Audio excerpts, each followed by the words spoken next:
First thing on the docket is Giannis because somehow, some way, he has made his way to the top of the headlines. More interestingly and ironically enough, in conjunction with the NBA draft lottery as well. And I don't think either of us could have seen the Dallas Mavericks getting the number one pick in this year's NBA draft. I think they had less than a 2% chance, if I'm not One. mistaken. I think 1.8 specifically chance of Yeah. having the first pick. And so yeah, they get the first pick 4 months after trading away Luca and seeming like the future of their organization was going who knows where, with all the injuries that they had. But they seem to have a savior in Adam Silver for Nico Harrison more specifically. But I say all that to say, outside of how the draft lottery panned out, I think the decision by Giannis plays a large role in what a lot of these teams may decide to do if there is this kind of like open recruitment, if you will, for Giannis. But thoughts on the draft lottery, and then thoughts on how that plays a role in what could be a seismic offseason in regards to where Giannis ends up. So it isn't as unordinary as we thought. So think back, right? When LeBron left the Cavs, they got the number one pick and got Kyrie. When AD left the Pelicans, they got the number one pick and chose Zion. And now the Mavericks. It's rigged. So, I mean, almost of course the Mavs were going to get it. Even though we felt like, oh my gosh, that's crazy. It was written. I don't know if the lottery actually has an impact on where Giannis is going to go. Maybe with a team that has a lottery pick, they'll have a little bit more to ship off in order to land Giannis. Um, but I just don't know if those two things coincide. Maybe so Maybe Milwaukee they can have will. the pick next year. Yeah, yeah. So I think that's how it would go. Milwaukee, you're promised a number one pick. Let Giannis go to a bigger market. That's going to be the story for sure. The dream of Luca and Giannis is gone though now. Now that's ruined. That was the whole plot.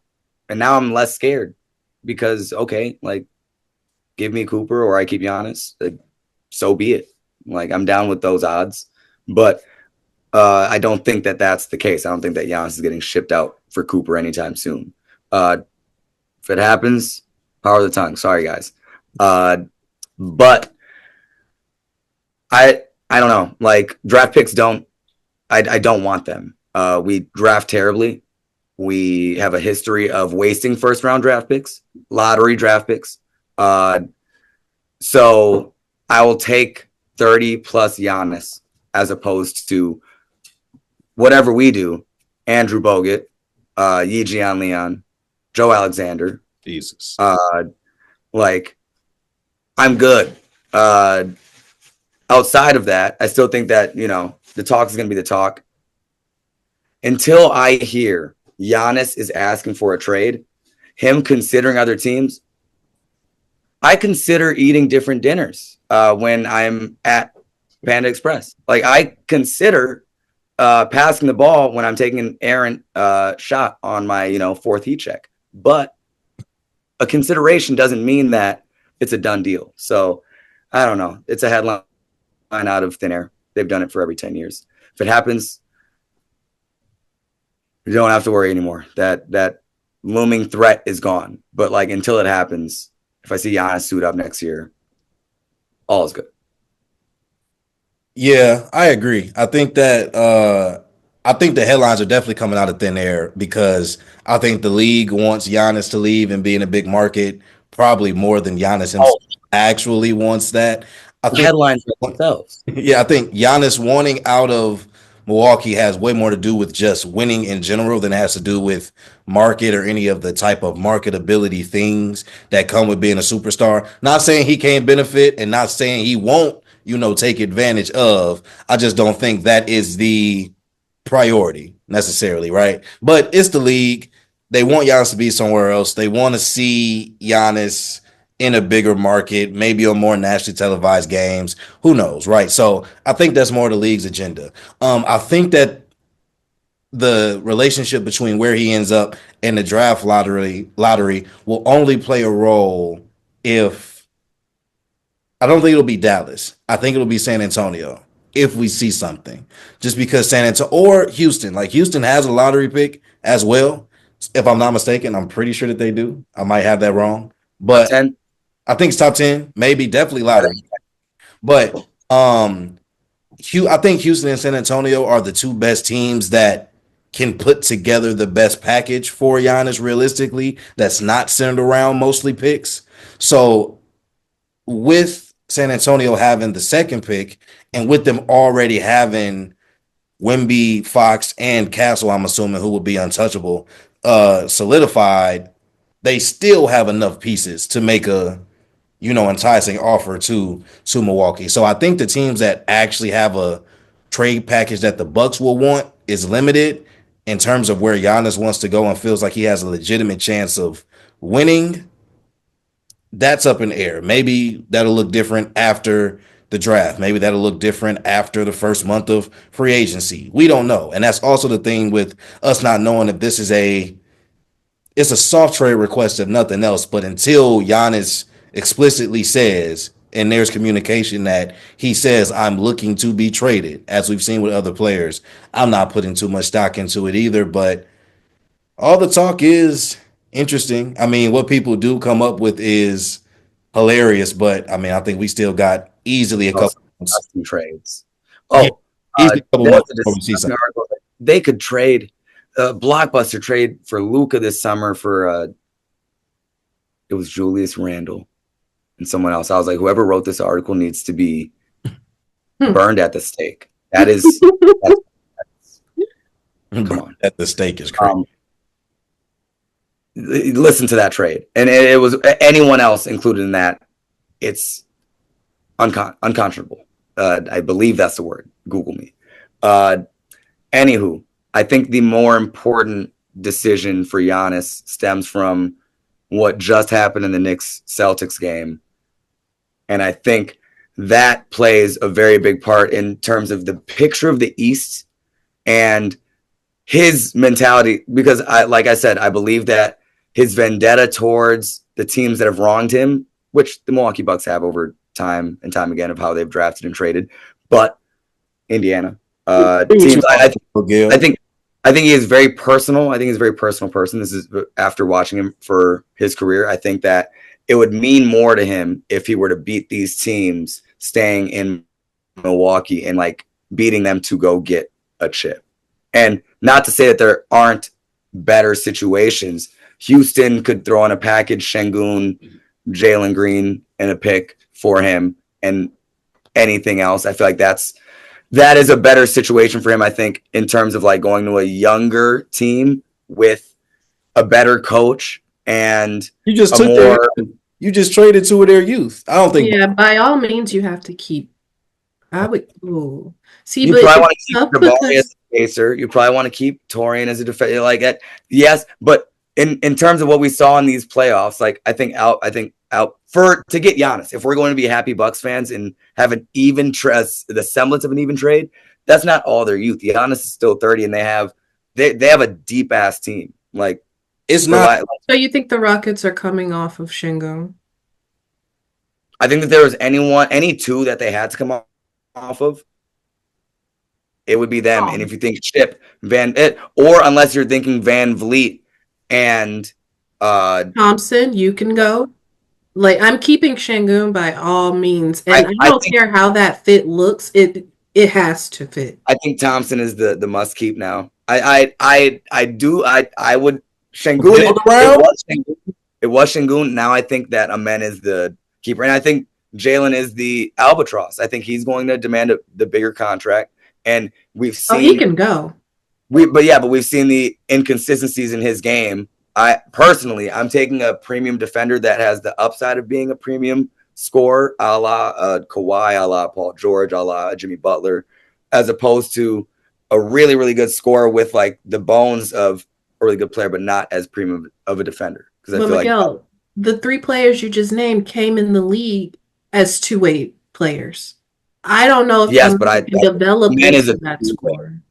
Amen is a legit bona fide. No, he cannot score. And it's not a two-way right now. In terms of defender, but I'm saying I believe that progress to being a bona fide two-way is more feasible than banking on Jalen being a better defender going on.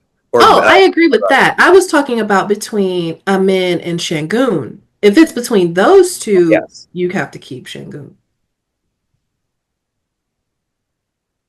I think you're just really high on him. If you're getting Giannis back, I don't know if you have to give up something to get something. I agree. I'm giving up Jalen and Amin. I'm not giving up Şengün. We're talking about the bones of a baby Jokic versus a player that might not even get into an offensive bag like we're wanting him to. Like, do you truly see Amin getting to the offensive level of a Kawhi, of a PG? It's going to take some time. I see it. It's there. It's going to take longer than I think you're giving him, though. For what Houston's window might be with the trade for Giannis in play, that's why I think you have to keep. And Amin's still unproven. As great of a season as this was, he's still unproven. But if I'm the Bucks, Green and Şengün are not enough. Like if I'm the Bucks, the same way Houston wants to keep Amin. Nah, you gonna have to choose. You come off of somebody. We want him in. You can try to work around that, but we want him in because if we want to take the most upside. But Şengün, you can choose what you want to do with Green or not. But Şengün fits your title window with the Giannis there. Exactly. There's way less pressure on Şengün with a Giannis there. Jabari probably does get moved before Şengün does. If I'm Houston, what I'm thinking, right? See, if I'm team building and if you're trading for Giannis, that's where it's like that center mass. I would turn to him, and then you have spaces around. Why would you play Giannis at the 5 like that though? He's never done that in his career. I know, but every time we've had lineups that have Giannis at the 5, those are the highest rated lineups that we've had. Why not run him at the 5? Houston was the team that ran with no 5 historically. Like, where'd that with the way they run too? Like, yes. Let me see that. Let me see that test. I think you're high on it, and I'm not completely against it, but I'm not. It depends on one. I think Giannis would have to go to Houston, will want to go to Houston for that. Yes. Because if Giannis doesn't want to go to Houston, I don't think that trade package is that enticing anymore. Yeah. Because I think it's, and that's what I'm saying. Sorry, this started with him staying in Milwaukee because Tatum has officially now torn his Achilles. Which, touching on that, like, as much as, we've talked about what type of players who is and like having our personal opinions, like you never want to see this. Like this is actually like there's no words because it's like it was a good game. Knicks are up by 5 at that point, and then he's just trying to go for a loose ball, and it's like the same thing that Dame goes through, where it's just like you're trying to make a hustle play, and now you're out for a year at least, to be safe because he's going to be coming back late in the season next year. And it's like, do you ramp him up for playoff basketball off a torn Achilles?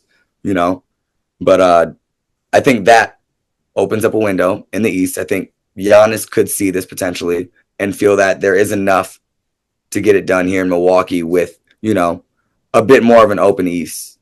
That's what I was going to respond to. You had initially said the teams that did Giannis wrong. And I don't know if I agree with that terminology. It's just teams that have gotten the best of him post the championship. Teams that were better built. Yes. Sorry. But yeah. Where I disagree is that I don't think the Bucks did him wrong. Do I think the Bucks being in this position that better? Huh? They've mismanaged. I don't think you can really say they mismanaged because the same reason we're in this position is the same reason we got Drew that ultimately led to a chip. Like before everything leading up to the championship, like it worked out because we were building toward the championship. And in an ideal world, no injury to Middleton, our championship window probably looks like 21 to 23, give or take, right? But the Middleton injury obviously kills all of that. It kills a lot of the chemistry, kills a lot of the momentum, especially in 22, right? Specifically. But I think everything after, do I think we kind of swung too early and swung too hard for the Dame trade? In retrospect, yeah, because we didn't really need to blow it up at that time. But do you say no to Dame being on the table at that time? Probably not. I just don't think No, the front office for legitimately trying to put a winning team around Giannis right now. Like, did it backfire? Yeah. Like, and we can say that in that. hindsight, but No, that's fair. I'm not saying that any of like that either of those trades were the ultimate, end all be all of like the mismanagement that we've gone through. But I think you can see contracts that we've put that we put ourselves in that we could not pay, or we couldn't trade for better packages at deadlines. We couldn't pick up premium free agents to I can go on. I don't have the saying list in all front of that, me. our core, that was because we kept our core intact the way we did, which I mean wasn't the wrong choice coming off of the championship. So, and as long as you can agree that Middleton's contract falls into one of those contracts that we couldn't afford, then I'll rest my case. Others. I still disagree with the Chris trade. That's where I see mismanagement too, and I've been vocal about that for a long time. I've never changed my position on that. Like Miguel, if you flip flop on it, the only call me. the only reason we have the flexibility we have going into this offseason is because of that trade. Yeah, and we're in the off season, which I don't think we would have been in if we had Chris Middleton. But the world may never know, so we are here.